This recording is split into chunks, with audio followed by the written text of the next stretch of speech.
Hey everybody, this is Beast. Welcome back to my channel. My name is Scottyallenday. A devastating event happened in Lahaina, in Hawaii, in Maui, West Maui, and it basically wiped out the whole tourist area in West Maui, or Lahaina. Why would it take years for it to rebuild Lahaina?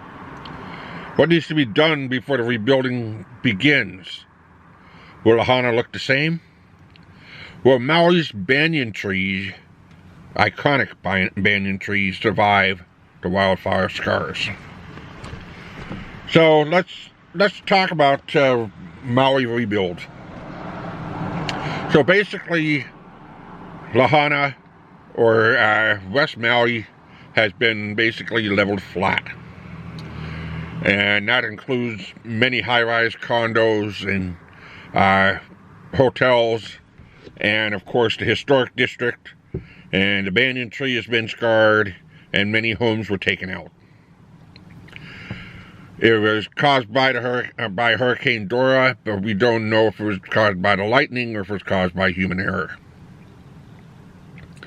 So we're going to talk a little bit about rebuilding, especially in Maui. If you've been over to Lahaina, I believe that there was a seawall over by the historic district. And if there is a seawall there, that seawall needs to be inspected, because the heat of any kind of a fire would basically crack the mortar into concrete. And depending on how old that wall is, well, sure enough, it's gonna have to be replaced. Then you go into the historic district that she had multiple buildings that I believe there was on piers that burned and basically went partially into the ocean. And if that's a fact, they got to pretty much pull the piers out or leave the piers there. But then they have to wait until a certain window of years to be able to put new piers in, and that has to be under a permit from the U.S. Army Corps of Engineers. So that gets the ocean part of that done first. So they got to assess the damage. They got to look at all the utilities and make sure that the utilities can be able to be turned on. If they can't be on, they have to be replaced, depending on what the heat of the wildfire was. The third thing that they got to do is, well, they've got to clear out all the debris. So they've got to bring in a crew. They'll have plenty of people in Hawaii to be possibly help. They got to bring in equipment, and they got to clear all that and put it into a mound, put it on barges, and then ship it basically to the United States. Once it's put on the barges and shipped over to the United States, or it can be put on barges and shipped to China. One of the two. More than likely it'll be shipped to the U.S., or it would be shipped to China, because China will possibly recycle the concrete. But either way, it needs to be exported out of the country, out of the state. Sorry, I said country. I did not mean to say country. It is a state. So once all that is cleared out, now they got to reset. They got to rezone the boundaries for all the properties. Make sure that all the properties are met. Make sure the utilities are put together correctly, and make sure everything is ready for the rebuilding process. Now, those that have had insurance can start planning to rebuild. Those that didn't have insurance, well, they're going to end up with people in there for land grabs. They don't have insurance, and that's it. But more than likely, they're going to get help from the local government to rebuild their homes. Now, the question comes, when are they going to get their homes rebuilt? So the first thing is that the people that have the big investments with the condominiums, with the hotels that are over there in West Maui or Lahaina,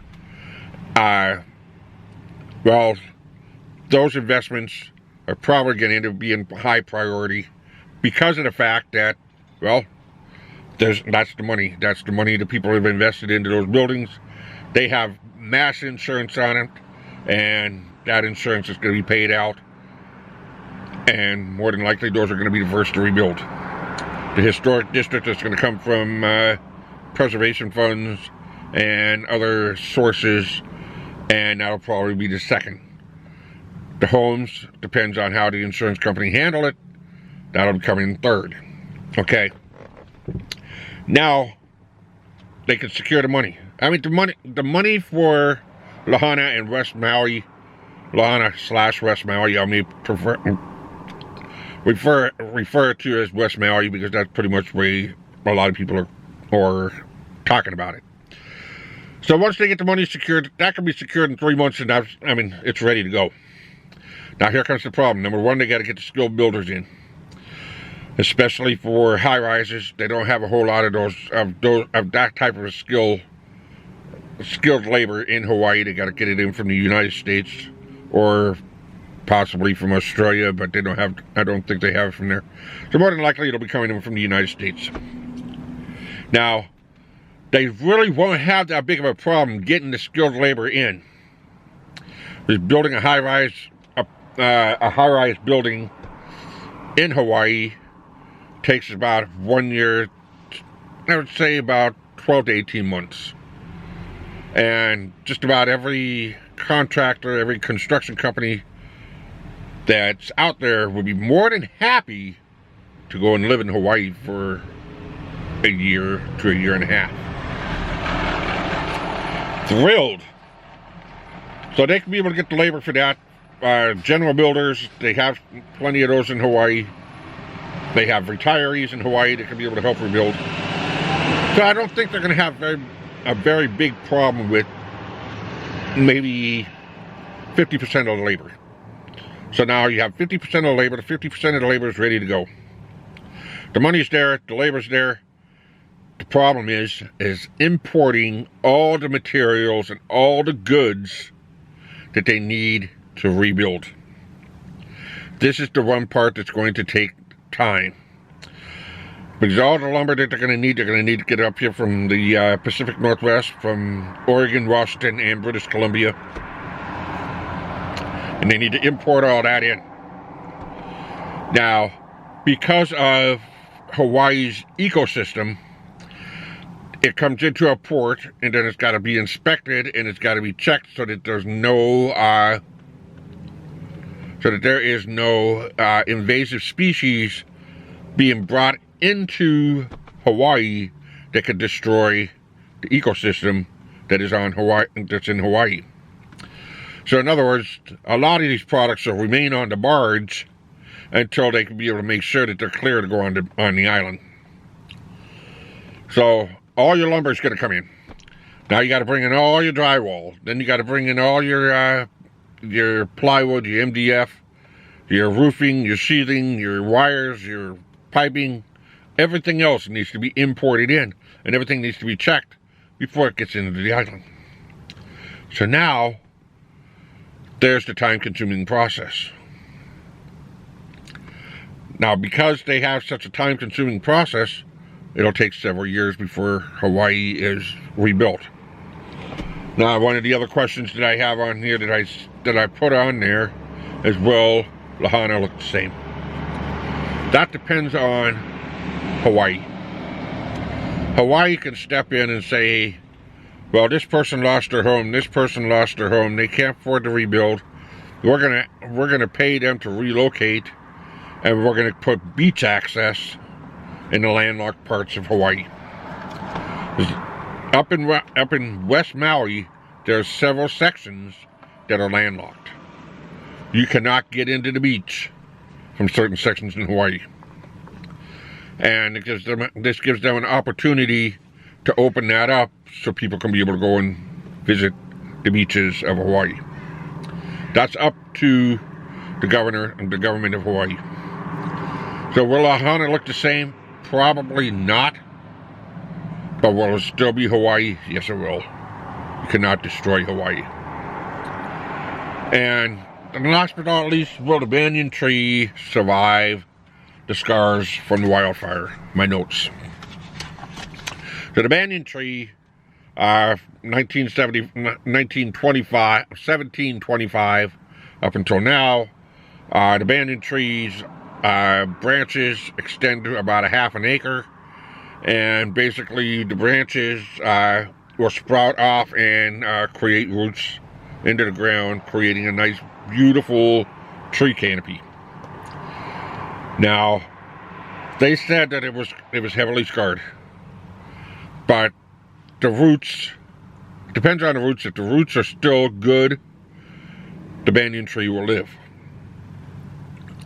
And there's also other arborists that have been talking about this, and they said a banyan tree is very difficult to kill off because it has roots in so many different areas that a tree can actually rebuild itself from one of the roots that the tree itself has planted. So it can rebuild itself, or they can be able to take one of the roots,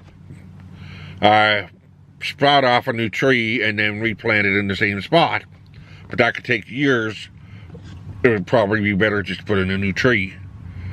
But again, it would take 200 to 300 years before the tree would look as beautiful as what it is now. So the thing is, they said that it's more than likely the tree survived the wildfire. It'll take a few years. It'll take some expert arborists to be able